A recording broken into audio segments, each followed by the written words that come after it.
C'est l'heure du débat de Nana FM. Mesdames et messieurs, bonjour et bienvenue à ce quatrième numéro de cette semaine.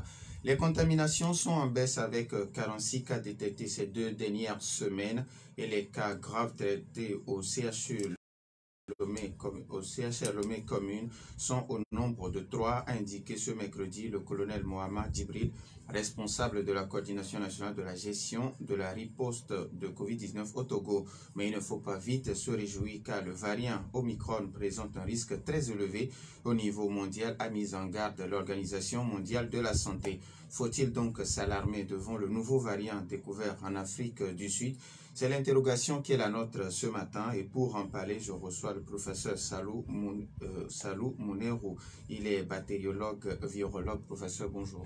Bonjour Monsieur Norbert, bonjour chers auditeurs.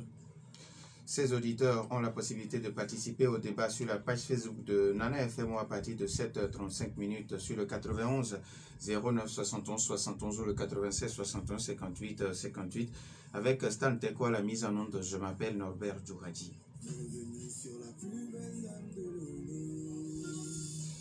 Une fois encore, professeur, merci d'avoir accepté notre invitation. C'est nous que vous remercions pour le travail abattu dans le sens de la sensibilisation pour, je dirais, des lendemains meilleurs pour notre pays. Alors, aujourd'hui, quelle est la situation de la vaccination dans notre pays? Parce que on sait que le gouvernement s'est donné une échéance pour vacciner au moins 2 millions de Togolais dans un bref délai. Où en sommes-nous aujourd'hui?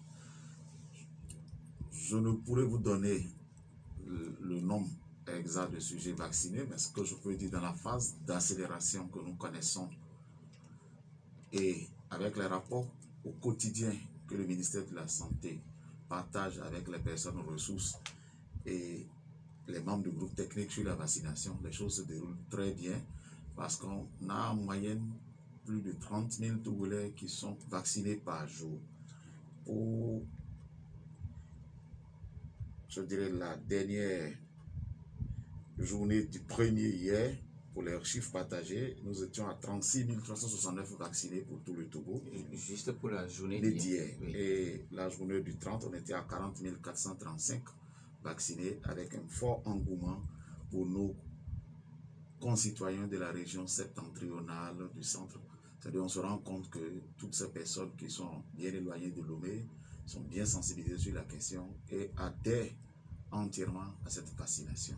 Et c'est l'occasion de réitérer les remerciements, les félicitations pour la compréhension que ces personnes ont de l'intérêt de se faire vacciner vis-à-vis de cette pandémie. Mais quand même à Lomé, il y a des gens qui sont, il y a des personnes qui sont vraiment réticentes. Bon, cela existe, vous savez, cela fait partie de la vie. Il y a des personnes hésitantes, comme vous avez dit, mais beaucoup aujourd'hui sur le Grand Lomé. Je pourrais vous dire qu'on est quand même, pour la journée d'hier, on était à 5 394 vaccinés. Hier, le 1er, et le 30, c'était à 6 023. Donc, pour dire qu'il y a quand même de plus en plus une meilleure sensibilisation à cette vaccination, mais des efforts restent à faire parce que dans le programme de la vaccination, vous savez qu'il y a des vaccinations à 2 doses, à 1 dose. Donc, ce n'est pas le fait d'avoir une seule dose qui signifie qu'on est vacciné pour, j'allais dire, les vaccins à 2 doses. Donc, l'occasion nous est donnée ici de rappeler aux uns et aux autres de regarder la date du prochain rendez-vous. Les vaccins sont disponibles et aller sur les sites de vaccination pour compléter les doses qui manquent. Alors, depuis un moment, professeur, il y a un message, une note vocale qui circule sur les réseaux sociaux où une femme affirme que boire un mélange de charbon, de bois moulu dans de l'eau a un effet neutralisant sur les vaccins anti-Covid. Quelle est votre réaction face à cette affirmation? C'est une affirmation pour nous qualifiée de gratuite.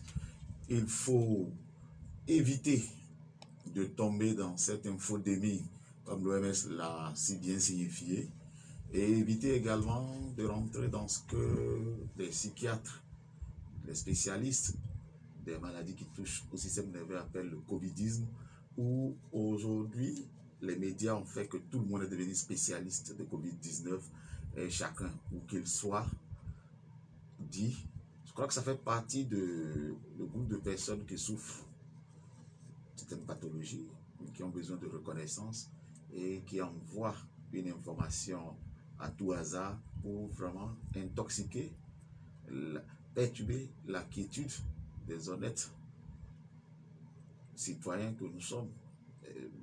Ce que nous faisons en matière de santé doit avoir une base scientifique, factuelle, claire, sur laquelle on se fonde. Quand vous regardez la façon dont est gérée cette épidémie à l'échelle mondiale, vous comprendrez qu'il y a beaucoup de prudence.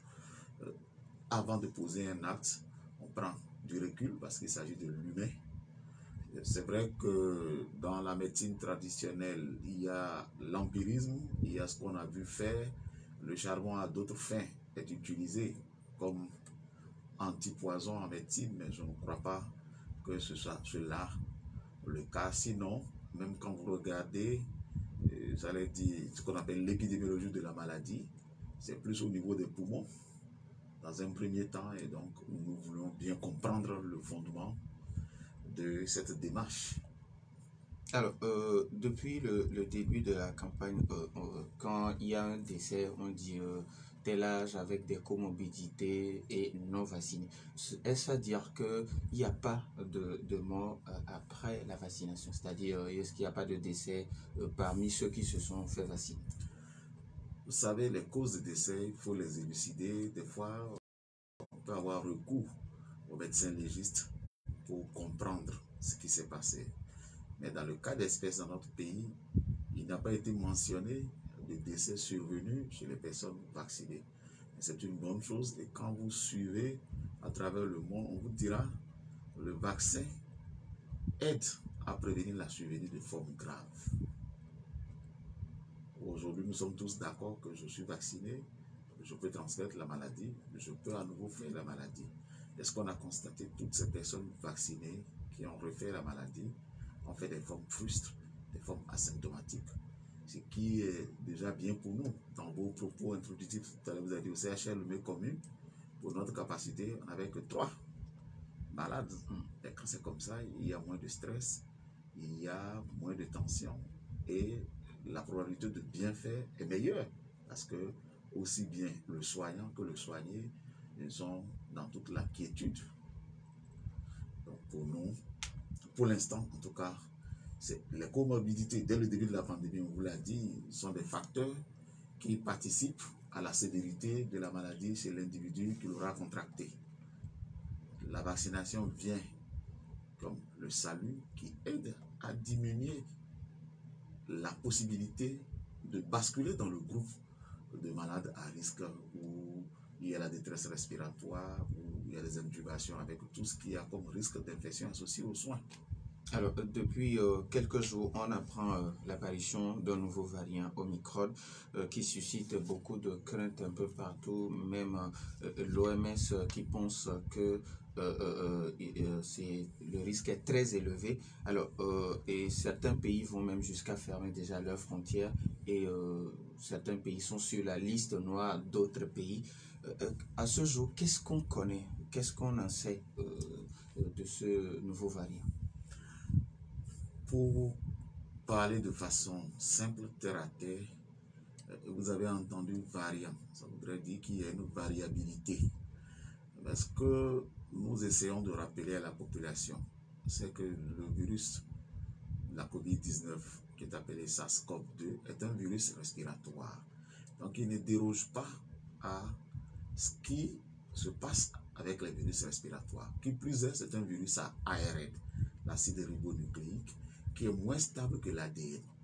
L'ADN étant l'acide désoxyribonucléique. On connaît bien d'autres virus. Ici, on a même, je précise, on a même de la chance d'avoir un virus si long à ARN dont le mécanisme de multiplication aide à ne pas avoir une grande variabilité génétique. Mais il est clair que l'infection virale se présente comme le modèle clé-cellule. Donc vous avez une clé, le virus doit pouvoir s'attacher sur la cellule qui est son lieu de multiplication. Parce que le virus, comme on dit dans notre jargon, est un parasite obligatoire. Seul, il n'est rien. Il a besoin d'une cellule vivante pour pouvoir manifester sa vie à lui.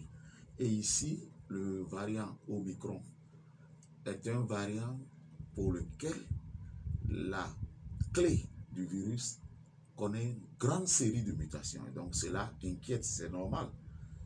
Si vous écoutez l'Afrique du Sud, vous êtes le médecin, pour le moment, ils n'ont pas signalé une exacerbation des signes chez les malades. Mais ce qu'on craint, c'est cette grande transmissibilité du virus.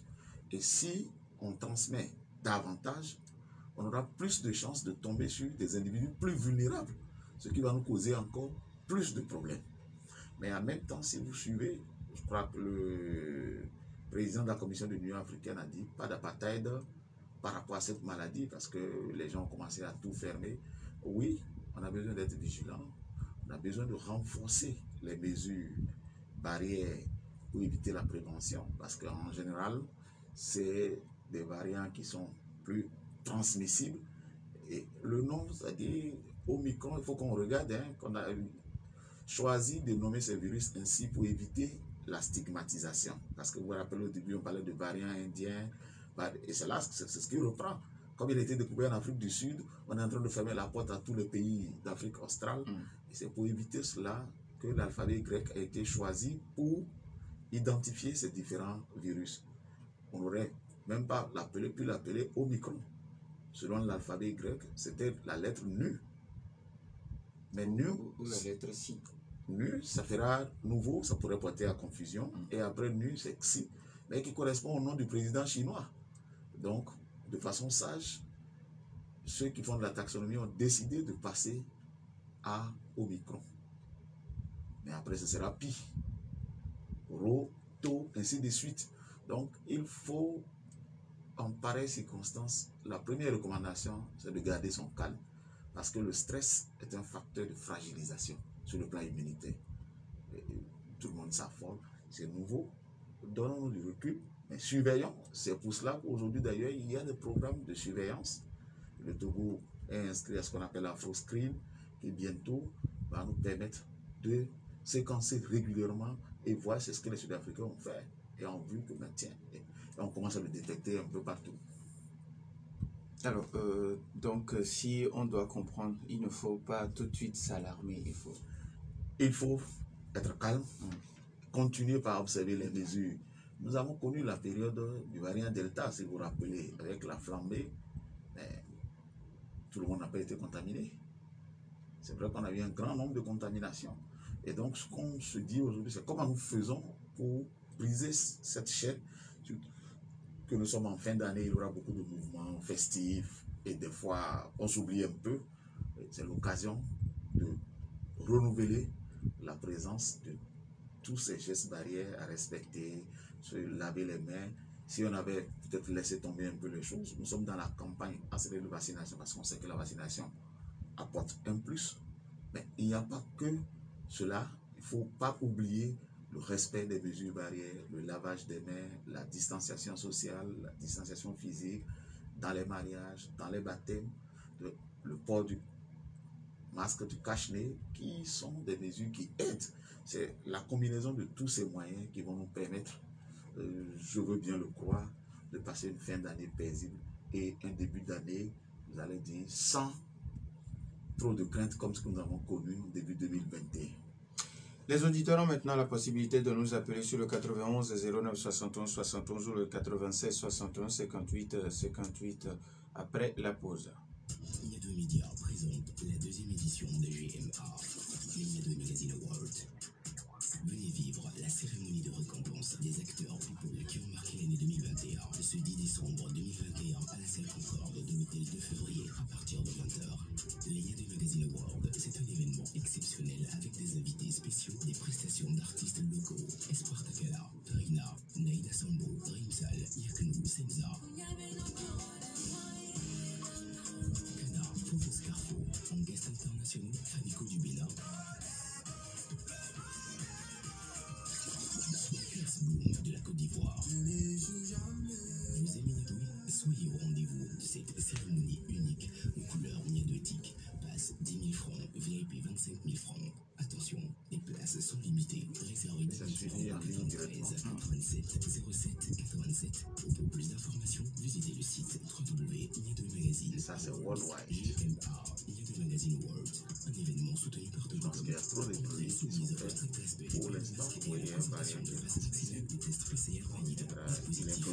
vaccination On sait prévue pas. sur place. Il y a des variants d'intérêt, il y a des variants sous surveillance. Retour dans le studio de Nana FM 91 09 71 71 ou le 96 61 58 58. Nous avons un premier auditeur. Nana FM, allô? Oui. Allô. Pélé, bonjour. Bonjour. Allez-y avec vos questions. Ok, docteur, bonjour. Bonjour, monsieur Télé. Oui. Félicitations. Merci. Et je pense que la félicitation va à tous les peuples togolais. Absolument. Quand on dit que le Togo est premier, c'est la nation. C'est pour cela que nous aussi, nous sommes sur les médias pour contribuer d'une autre manière. Nous avons appelé le gouvernement ou le comité de gestion à aider la population à rentrer au stade avec le pass vaccinal. Et je pense que ça a été fait. Le second point, encore, on avait beau dire qu'à la première heure où le chef de l'État devait sortir et appeler les 117 communes. Parce que cette maladie, il faut la considérer comme une maladie communale. Lorsque les communes ne sont pas directement impliquées dans cette affaire-là, il y aura problème. Parce qu'ils sont des élus locaux. Vous voyez, ce sont des gens que la population a voté. C'est cette personnalité-là que les gens vont considérer comme, je vais dire, un peu leur Dieu. Et ce sont, parce qu'aujourd'hui, on ne veut plus, il y a plus question de savoir si la maladie existe ou pas. Ça existe. Maintenant, comment mobiliser les gens pour aller se vacciner, c'est ça qui est important. Pour les docteurs, vous êtes là, vous avez votre devoir, et que vous êtes en train de le faire. Mais la population qui vont s'intéresser à ça, ce sont des communes qui vont s'intéresser à ça. Il faut que le président passe ce moyen-là pour appeler les 117 communes. Ce n'est pas encore tard. Merci. Merci à vous, Pélé. Merci, monsieur. 91 09 71 71. Nana FM, allô? Allô. Oui, bonjour Michel. Bonjour, monsieur Norbert. Allez-y. Bonjour à notre invité. Bonjour, monsieur Michel. Et je suis le bactériologue Oui. et je souhaiterais, comme moi j'ai l'habitude de le dire, qu'on pose vraiment scientifiquement les problèmes. Et puisque vous êtes un scientifique. Vous savez très bien que cette découverte dont on parle, ça, c'est quelque chose qui est aléatoire. Et que ce virus a été peut-être apparu ailleurs, d'ailleurs, avant même d'être découvert. D'ailleurs, même le mot découvert, ça veut dire que le truc circulait sans qu'on ne le sache. Et puis, on l'a découvert comme ça. Et donc, les Anglais ont trouvé que ça existait chez eux d'abord, avant même qu'on le découvre en Afrique du Sud. Donc, qu'est-ce que je veux dire par là? Je veux dire que, en fait, si nous avons passé notre temps à savoir quels sont les virus que notre organisme ou nos organismes disaient chaque jour, mais on va cesser de vivre. Et que, M. Norbert, soyez sûr qu'après Omicron, il y aura Beta, il y aura Lambda. Moi, je vais poser une question. À quelle période, monsieur le bactériologue, à quelle période de l'année il y a plus de décès au Togo? Et qu'on constate que quand il y a l'hiver chez les Blancs, ils meurent suffisamment de cette grippe-là. Et que quelque chose qui soit virulent ailleurs, même s'il n'est pas virulent chez nous, on peut faire comme là où c'est aussi virulent parce qu'il y a des problèmes environnementaux, il y a des différences environnementales. Donc, moi, franchement, je veux que vous me répondiez à cette question parce que pendant les vacances, souvent, les gens ont beaucoup d'affections de paludisme. Et donc, cette année, ça a coïncidé exactement avec Covid et qu'on n'a plus même parlé de ce paludisme-là. Donc, franchement, il faut qu'on cesse d'alarmer les gens. Je sais que vous essayez de dire ce que vous devez dire parce que vous êtes sur les médias, mais on laisse vraiment les populations tranquilles. Parce que c'est ça plutôt qui va lutter mieux contre ce virus-là. Merci à vous, Michel. 91 09 71 71 ou le 96 61 58 58. Les auditeurs ont toujours la possibilité de nous appeler. Alors, on continue avant que d'autres auditeurs appellent. Même sur la page Facebook de Nana FM, à côté, Kanko qui demande si un autre variant obidien, par exemple, est-ce qu'il nous faut une autre dose vaccinale?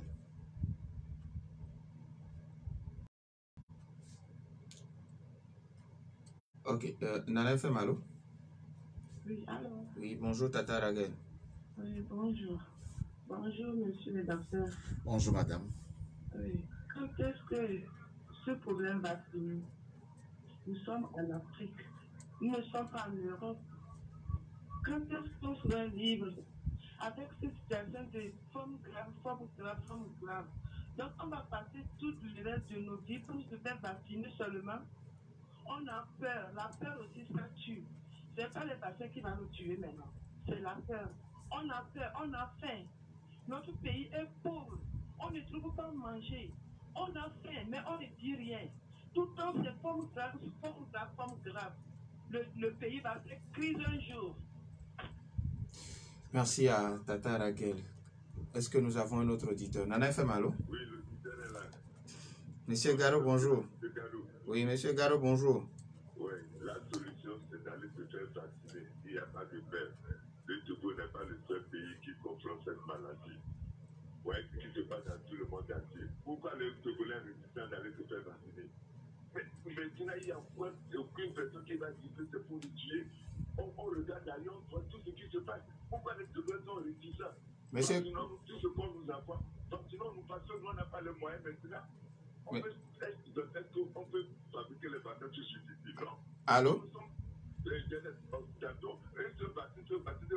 Et le Togolais l'a parlé, on a fait. Vaccinons-nous, allons au boulot, et allons marcher, et allons au champ. Allô? Allô? Allô? Oui. Monsieur Garo? Oui. Est-ce que vous savez qu'il y a d'autres pays où les populations sont plus réticentes qu'au Togo? Mais s'ils sont réticents, matraquer les, c'est une pandémie. Maintenant, ça va être forcé partout dans le monde entier. L'Autriche, moi j'ai dit à mes frères qui sont en Autriche d'aller se faire vacciner. Ils se sont vaccinés. Mais alors, pourquoi nous nous traînerons? Merci. Merci beaucoup. Nous avons un autre auditeur. En FM, allô? Oui, alors c'est Tata Raguel qui revient. Oui. Si quelqu'un est prêt pour aller se vacciner, alors tout ça, il n'a qu'à aller ramasser sa famille, sa population de sa famille pour aller se vacciner. Pourquoi qu'il nous contamine sur le plateau? Mais si quelqu'un a quelque chose à dire, il a le droit de parler. Si monsieur Garo veut se vacciner, alors tout ça, il n'a qu'à ramasser sa famille. Madame Raguel, s'il vous plaît. Merci beaucoup, merci. 91 09 71 71 ou le 96 71 58 58. Nana FM, allô? Allô? Monsieur Garo, s'il vous plaît, on ne va pas se faire la carte ce matin, s'il vous plaît. Merci beaucoup. 91 09 71 71. Nana FM, allô? Oui, allô, bonjour. Bonjour. D'abord, je remercie notre invité. Votre nom, s'il vous plaît. Dans les explications. Allô? Allô? Oui, votre nom, s'il vous plaît. Ok, à côté d'Akolesewa. À côté d'Akolesewa, oui, allez-y. C'est un peu étonnant que la seule guerre maintenant, ou bien la 4e guerre mondiale, c'est Covid-19. Chaque jour, on nous contraint à nous faire vacciner. Et nous nous soumettons. Ce qu'on ne comprend pas, c'est que à chaque variant, il faut une nouvelle vaccination ou bien quoi. C'est là où on ne comprend pas. Maintenant, il faut voir aussi la crise sociale dans le pays. Les gens ont faim, les gens ne trouvent pas à manger. La fête qui s'annonce déjà dans les temps passés, à tout moment, vous allez sentir qu'il y a la fête. C'est un moment qui vous n'allez rien sentir. Merci beaucoup, monsieur, à côté d'Akoles. Oui. Maintenant, on nous parle de vaccination. On a fait la deuxième dose, on a fait la deuxième dose. Maintenant, il y a un autre variant Omicron et on nous impose encore, bien on nous dit encore une troisième dose. Monsieur à côté, est-ce que vous avez déjà 40 ans? Oui. Je ne suis pas né de la dernière pluie. Merci beaucoup. Merci beaucoup, monsieur à côté d'Akoles. On prend un dernier auditeur, on donne la possibilité à l'invité de répondre. Nana FM, allô? Allô? Oui, bonjour. C'est Michel. Non. Oui? Michel de la Guerre. Oui. Oui, je voudrais poser une question à notre invité. Oui. Monsieur Michel, vous pouvez vous éloigner un peu de votre poste récepteur. Ah, ok. C'est bon? Oui, c'est bon, allez. Non, ça ne va toujours pas. Diminuez carrément.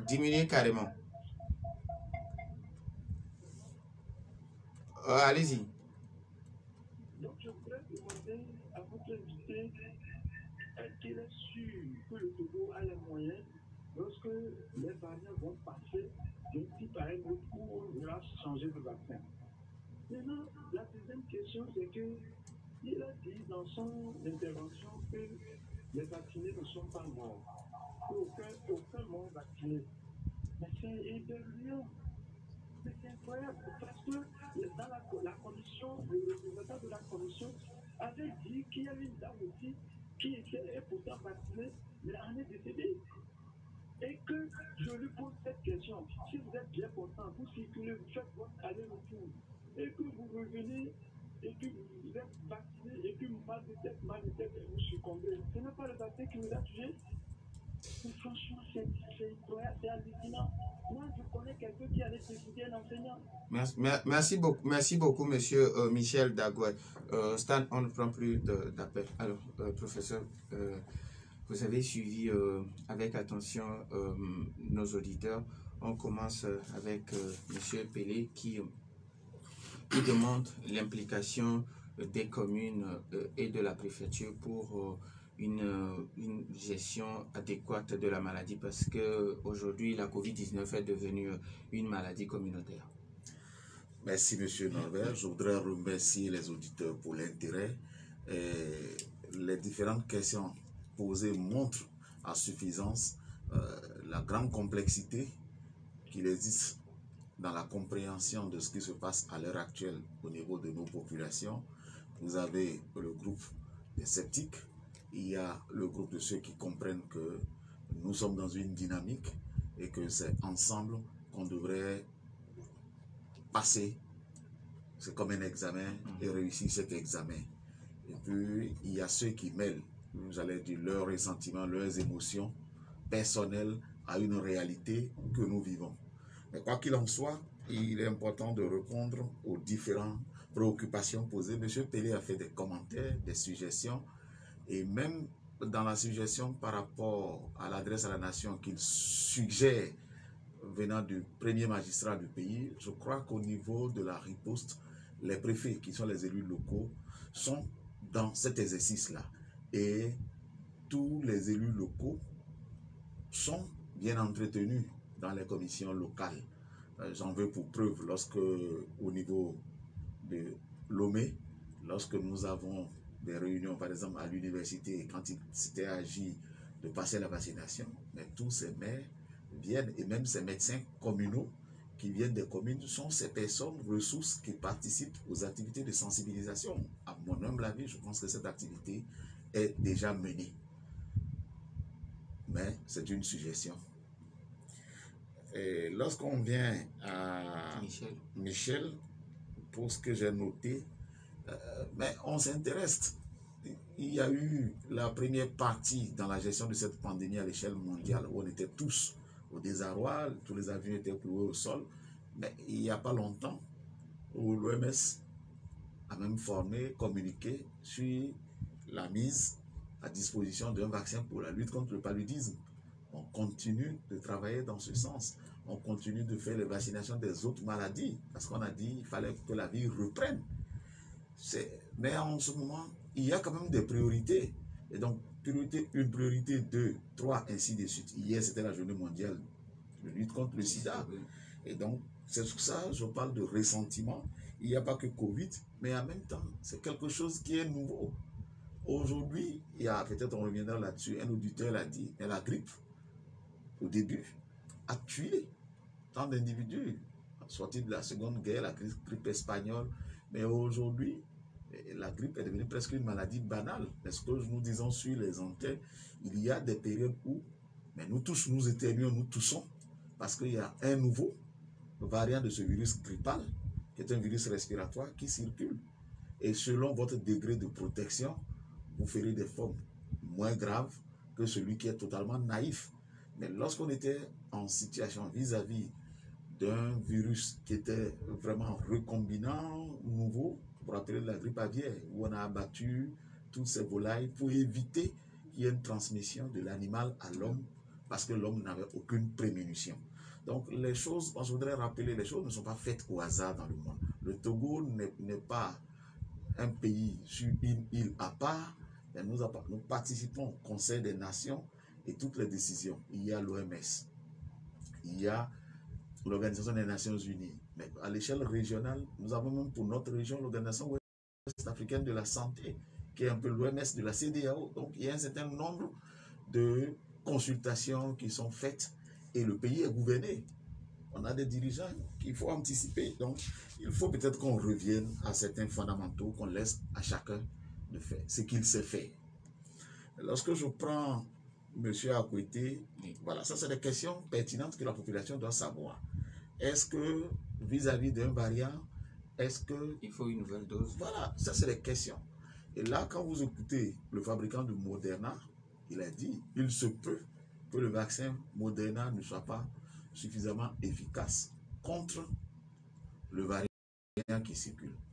Mais encore, faut-il avoir des données récentes? Il faut prélever les gens vaccinés, voir les anticorps qui ont été élaborés.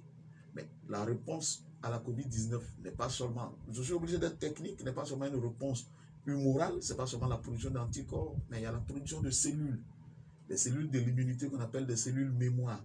Et donc ce n'est pas, je me lève ce matin, demain je réponds. Il s'agit de science, de regarder, et donc c'est des activités. Mais un des fabricants l'a dit au moins. Mais en même temps, ce qui est intéressant, entre un individu naïf et un individu, j'allais dire, partiellement vacciné contre un nouveau variant, l'individu partiellement vacciné va plus vite répondre parce que c'est une partie du virus, c'est la partie de la protéine spike qui connaît beaucoup de mutations, mais pour l'instant, ce qu'on sait, c'est sa haute transmissibilité. Mais sur le plan clinique, dans les manifestations, les premiers découvreurs de ce variant, en tout cas, n'ont pas noté, mais continuons à observer. Donc, la question d'Akwete va rejoindre celle de l'autre Akwete d'Akwete qui parle de 3e dose. Oui, dans ce qu'on appelle la vaccination, si vous prenez le carnet, il y a la notion de rappel et il y a la notion de dose supplémentaire. Vous avez un rappel à faire lorsque vous êtes complètement vacciné et qu'on pense qu'au bout d'un certain temps, vous n'avez plus des éléments de protection. Vous voyez, si vous vous rappelez en son temps, la fièvre jaune, pendant longtemps, chaque 10 ans, il fallait se faire vacciner. Jusqu'en 2016, où on a décidé que la seule dose suffirait. Mais ça a mis du temps. La fièvre jaune est aussi vieille. Les premiers cas à Dakar, au Nigeria, c'est dans les années 1700. Et il y a eu la vaccination, il y a l'Institut Pasteur de Dakar. Mais c'est récemment, en 2016, quand il y a eu l'épidémie en Angola, il y avait une insuffisance de doses. Les gens étaient vaccinés avec des doses en quantité plus réduite, mais on s'est rendu compte finalement à l'évaluation que c'était protecteur. Et aujourd'hui, sur les carnets, c'est écrit for life, à vie. Donc, on a besoin de temps. Le schéma dans lequel nous sommes ici, il s'agit de doses de rappel pour ceux qui ont, pour l'instant, ceux qui ont reçu AstraZeneca au niveau du groupe technique, qui vont être boostés par un autre vaccin. Mais en même temps, il faut avoir l'honnêteté de se rendre compte qu'à un moment donné, il y en a qui ont eu une première dose et il y a eu un délai d'attente un peu long par rapport à l'approvisionnement. Nous ne sommes pas producteurs. Et donc, il est important d'évaluer. Et dans ce cas, on peut avoir une dose supplémentaire. La semaine prochaine, un de nos étudiants va présenter sa thèse, ne serait-ce que sur un petit échantillon de personnel de santé qui avait reçu les doses pour voir si les uns et les autres ont répondu, ne serait-ce qu'en production d'anticorps par rapport à cette vaccination. Mais je peux vous le dire, à S10, c'est-à-dire depuis la première dose, donc 10 semaines après, y compris donc la deuxième dose, en tout cas pour les personnes qui sont revenues parce qu'il y a eu des perdus de vue, les gens ont voyagé, on était quand même à un bon taux, d'environ 80% d'individus qui avaient des anticorps. Cela sous-entend qu'il y a des individus, et ça c'est normal, ça fait partie de la vie, ce qu'on appelle la susceptibilité individuelle, où certaines personnes vont être des mauvais répondeurs. C'est pour ça que quand vous voyez dans les évaluations des essais cliniques sur les vaccins, celui-là va dire mon vaccin est efficace à 70%, à 80%. Il va sans dire qu'il y a une marge de personnes pour lesquelles, ayant même pris la dose, le vaccin n'a pas été efficace. Et donc pour des individus comme ça, une fois identifiés, on devrait pouvoir faire une dose supplémentaire. Si je reviens à aux commentaires de Tata Rachel Raguel. mais je crois qu'elle-même a fait l'autopsie que la peur tue. Il faut se mettre dans de bonnes conditions. Et ça, c'est ma conception à moi. Lorsque vous ne savez pas où vous allez, vous avez besoin de poser des questions, demander de l'aide pour qu'on vous oriente. Et c'est ce que le pays fait. Elle n'est pas spécialiste des questions de santé.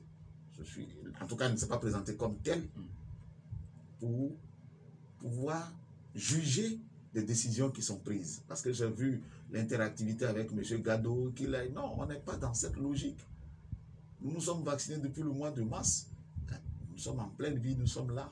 Et je voudrais donner les chiffres, le degré d'engouement. On veut une adhésion pour atteindre une immunisation collective de 60 à 70% comme souhaité par et les autorités font un effort. Je peux vous le dire, des autres pays de notre espace nous félicitent parce que nous, au-delà de tout ce qu'on veut, nous avons des collègues de la même spécialité qui font les mêmes choses au Bénin, en Côte d'Ivoire. Mais le Togo est un exemple. On est champion dans l'autoflagellation, on est champion dans dénigrer, même s'il y a beaucoup d'adages chez nous qui disent le féticheur de la maison n'est pas le bon, le beignet de haricots produit à la maison n'est pas de bonne qualité, mais à un moment donné, il y a l'évidence. Comme on dit, même si le lièvre, vous ne l'aimez pas, il faut reconnaître qu'il sait au moins courir. Et donc, il y a pour moi, il y a des éléments de ce genre à reprendre. On a ouvert, je voulais rappeler, on a ouvert les marchés. C'était un risque.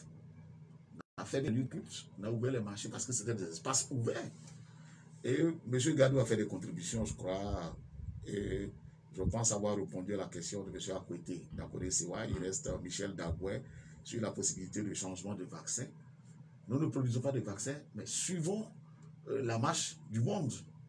Et s'il y a lieu de changer de vaccins, et il a évoqué, en tout cas pour ce qu'on appelle vaccinovigilance, les manifestations adverses post-immunisation, moi je n'ai pas lu que le décès d'un individu vacciné a été imputé au vaccin qu'il a reçu.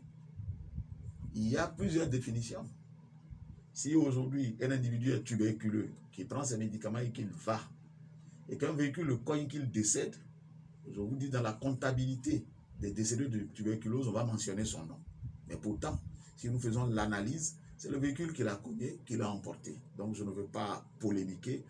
Chacun a son travail, mais l'essentiel, pour terminer, le vaccin protège, il est utile. Nous, les réflexions continuent, la recherche continue. Je l'ai dit déjà sur une antenne. Le jour où on aura un vaccin, quand on va mettre un spray nasal, pompé dans les narines, pour que cela puisse couvrir la sphère ORL et empêcher que le virus puisse rentrer, on aura gagné. La démarche est en cours. Aujourd'hui, on a plusieurs technologies, vaccins à ARN. Mais on a vu le Sinopharm des Chinois, qui est un virus inactivé. Tout est bon pour aider à lutter contre cette pandémie et à vivre comme avant. C'est un virus respiratoire. On ose croire qu'avec la vaccination, on va être comme le virus de la grippe et la vie va continuer. Il faut que les gens arrêtent de s'ériger en grand sachant. Nous avons un dernier auditeur en ligne. Nana FM, allô? Allô? Oui, allô? Bonjour. Oui, bonjour. C'est peut-être que je viens. J'ai juste une petite inquiétude. Moi, j'avais fait comme première dose AstraZeneca. Et pour la deuxième dose, on me dit que AstraZeneca n'est pas là. Donc, je suis obligé de prendre Pfizer. Sinovac. Est-ce que cela pourrait poser quelque chose sur ma santé? Merci. Moi, je voudrais vous rassurer que tout ce que l'agent de santé va vous proposer aurait été étudié au préalable. Et ce serait, comme on dit en anglais, safe pour vous. Mais vous avez vu que M. Norbert a dit, après AstraZeneca, Pfizer. Retournez bien sur le site, mais fiez-vous à ce qu'ils vont dire. Aucun acteur ne prendra le risque de vous faire un traitement qui n'est pas celui recommandé par l'État. C'est ce que je peux dire. Parce que tout le monde nous écoute. Il faut éviter de prendre des questions individuelles pour des questions générales. Et après, cela nous crée plus de problèmes, prendra plus de temps pour apporter des solutions. Nous avons un dernier auditeur. Nana FM, allô? Oui, alors bonjour. Bonjour, Max. Bonjour à votre invité. Bonjour, monsieur Max. Bon, je voulais une observation et lui poser à la fin une question. Un vacciné peut transmettre le virus. Un vacciné ne fait pas la forme grave. Je suis contre ça. Je suis contre toi. Un non vacciné, en faisant la forme grave, n'a pas beaucoup de chances de guérir. Est-ce que je voudrais savoir, est-ce que les mutations ne sont pas dues aux virus transmis par les vaccinés? Parce que moi, c'est l'impression que j'ai. Donc, ce qu'il faut dire à la population, c'est que comme si vous avez un vacciné à côté de vous, vous êtes obligé d'aller vous faire vacciner parce que le virus qui peut vous transmettre peut être la forme grave. Mais deux questions, si vous permettez.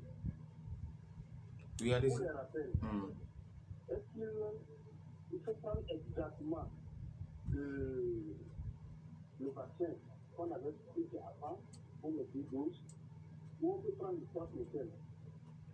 Et à quand maintenant la fin des vaccinations selon vous? Merci. C'est peut-être une partie qui vous marque. Et tout à l'heure, nous avons cité quelque chose qui est vraiment déplorable. J'en ai déjà parlé. Monsieur Lambert, oui. vous en avez déjà parlé. Et nous sommes ici pour un débat. Oui. Et quand on parle de débat, on parle du contradictoire. Dieu nous a créés hommes avec une intelligence et que nous avons des différences avec les animaux. L'homme réfléchit. Donc l'homme a le droit de réfléchir qui est pas santé. Quand quelqu'un dit qu'il faut les bastonner, il faut les obliger, les autres là ne sont pas des animaux. Merci. Merci, bonne journée. Bonne journée à vous aussi. Alors, vous avez, professeur, vous avez juste 2 minutes pour répondre. Oui, merci beaucoup. Ce qu'il faut rappeler, ce que nous donnons en vaccination, ce n'est pas des virus. Et donc, le vacciné, comme il a dit, qui peut transmettre un virus, est un virus que le non-vacciné peut recevoir. Donc, la question n'est pas liée à, j'allais dire, à l'émetteur, mais c'est plutôt un virus qui est transmis et le vaccin administré